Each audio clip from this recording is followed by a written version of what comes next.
یمن کا حکمران تھا۔ اس نے یمن میں ایک عالیشان کلیسا تعمیر کر کے یمن کے لوگوں میں یہ اعلان کرا دیا کہ آئندہ کوئی شخص حج کے لیے مکہ مکرمہ نہ جائے اور اسی کلیسا کو بیت اللہ سمجھے۔ اس اعلان سے عرب کے لوگوں میں غم و غصے کی لہر دوڑ گئی۔ پھر ان میں سے کسی شخص نے رات کے وقت اس کلیسا میں جا کر گندگی پھیلا دی۔ ابرہہ کو جب یہ معلوم ہوا تو اس نے ایک بڑا لشکر تیار کر کے مکہ مکرمہ کا رخ کیا۔ راستے میں عرب کے کئی قبیلوں نے اسے روکنے کی کوشش کی، لیکن ابرہہ کے لشکر کے ہاتھوں انہیں شکست ہوئی۔ آخر کار یہ لشکر مکہ مکرمہ کے قریب ایک جگہ پہنچ گیا۔ اگلی صبح جب اس نے بیت اللہ کی طرف بڑھنا چاہا تو اس کے ہاتھی نے آگے بڑھنے سے انکار کر دیا۔ اسی وقت اس کی طرف سے عجیب و غریب قسم کے پرندوں کا ایک غول آیا اور لشکر پر چھا گیا۔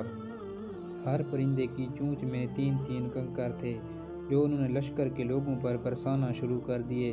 ان کنکروں نے لشکر کے لوگوں کے جسموں کو چیر کر رکھ دیا۔ یہ عذاب دیکھ کر سارے ہاتھی بھاگ کھڑے ہوئے۔ لشکر کے سپاہیوں میں سے کچھ وہیں ہلاک ہو گئے اور جو کچھ بھاگ نکلے وہ راستے میں مر گئے۔ ابرہہ کے جسم میں ایسا زہر سرایت کر گیا کہ اس کا ایک ایک جوڑ گل سڑ کر گرنے لگا۔ اسی حالت میں اسے یمن لایا گیا۔ وہاں اس کے سارے بدن سے خون بہہ بہہ کر ختم ہو گیا۔ اس کی موت سب سے زیادہ عبرت ناک ہوئی۔ اس کے 2 ہاتھی بان مکہ مکرمہ رہ گئے تھے جو اپاہج اور اندھے ہو گئے۔ اس طرح اللہ پاک نے اپنے گھر کی حفاظت فرمائی اور طاقت پر غرور کرنے والوں کو سزا کا مزہ چکھایا۔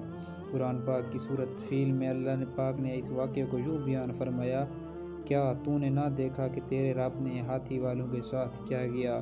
کیا ان کے مکر کو بیکار نہیں کر دیا اور ان پر پرندوں کے جھنڈ بھیج دیے جو انہیں مٹی اور پتھر کی کنکریاں مار رہے تھے، پس انہیں کھائے ہوئے بھوسے کی طرح